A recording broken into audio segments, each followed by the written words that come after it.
What are you thinking? I don't know. Just trying to concentrate on the camera and see that he gets my focus. After how long are you doing this photo shoot? Oh, photo shoot I do at home, but I do it with my hair that I've bought, which I think is my hair. So what happened? Tell me the story of I called you up for this role in the film Signature. It's uncanny. You called me at a time when I'm just getting my infusion and the nurses are standing on me, and I know you're in the USA. So when I see it go Anupam Kher USA number, I was like, he's calling me because it's urgent. You know, because we don't call and chat, hey, what's happening then? Yeah. So I said, let me answer this. So I take it, and you start saying that, I want you to do a film. And I say, I would love to do, but can you wait? And you said, no, I can't wait. Why do you want me to wait? And why is there so much noise in your house? And I said, I couldn't lie because all the nurses were around me. So I said, I'm not at home. Where are you? So I'm like, I'm in the hospital. That's not the way I talk. You talk. Huh? That was nice to you. So, no, surprisingly, ever since I lost my hair, I was getting a lot of calls for, like web series and this and that. And I was like, God, why am I getting calls now when I don't even have hair? So I didn't tell them. Okay, so you. But with you, I just can't not tell you that I don't want to do your film. So I said, okay, and you started rattling off the role, and he's like, this is, and you like this, and you like this, and then you have to pay this. And I was like, okay, are you going to do it? And I was like, yeah, but are you going to do it? So I was like, okay, but I need to talk to you. So then I spoke to you in the night, and I told you that, is it okay if I come to the sets with a wig? And you said, why would you come with a wig? And I said that I've lost my hair, I've just gone through treatment.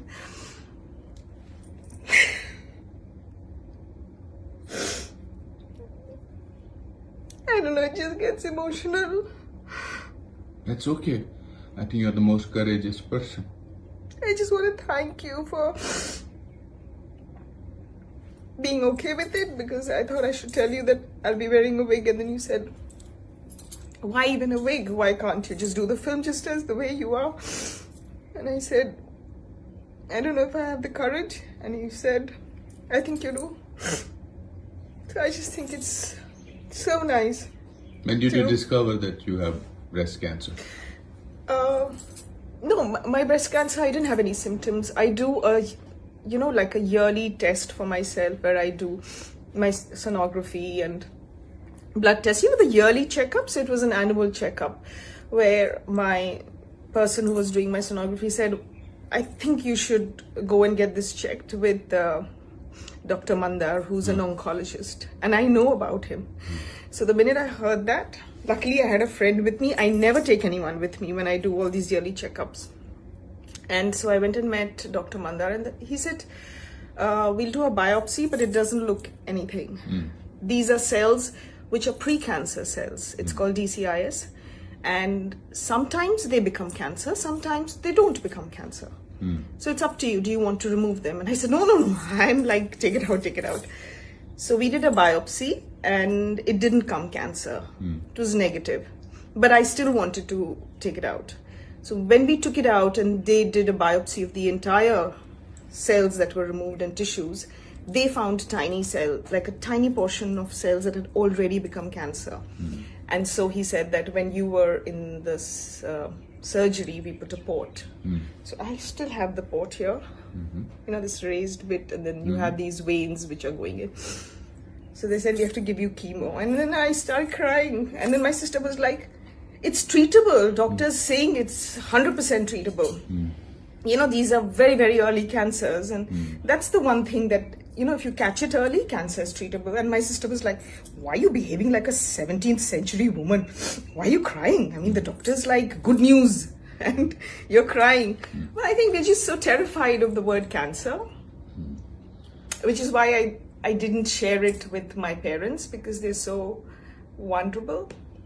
They are like, I live with them, and they're like, especially my mother's like, she's very vulnerable. Last 2 years, she's been with nurses. So I just went and told her, Mommy, I have a lump in my breast. So I had it removed. That's why I didn't see you for 10 days. And her blood pressure just went up and down. And she had she was passing out, and then by the evening we had to take her to the hospital. So, what do you feel now? You've shot for 2 days for the film. I feel so good. Yeah. Yeah. So what do you want to tell women who discover suddenly? Because I think I learned from the women. I learned from a lot of women who were coming to chemo, and they were like, "Oh, I'm going to work straight from here." And I was like, "Really?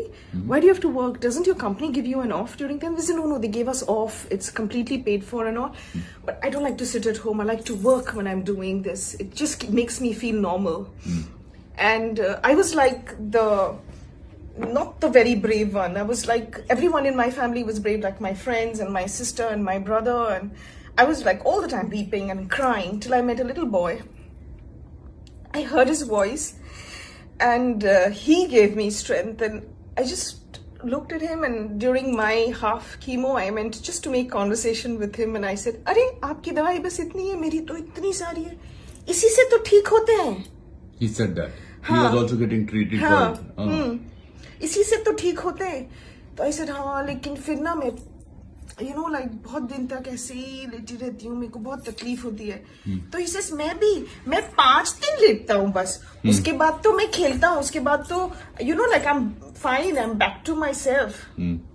So I was like, wow. So Shalom, what I want to tell you is that you are my hero. So she is my hero, and she's fantastic. She's the best thing. He actually said, beautiful. When I said, I don't know if I'll suit, being on the sets like this, he says, we don't have real life heroes, and that's what we're looking for. And you are one of them. So thank you. He's been so supportive. Oh my God. Thank you so much. So much. All those people who are listening to this Mahima Chaudhary, she is the best thing. And she's superb. You need more people like this, because no matter how many people you have holding your hand, it's not enough during times like this. So, I am so grateful to him. So all for of you out. people now have to pray. She's fine, by the way. Yeah, I'm fine. I'm totally recovered. Yes. So, and I'm doing well. Thank you. Lots of love. Thank you. Thank you so much. Thank you. Thank you. Cut.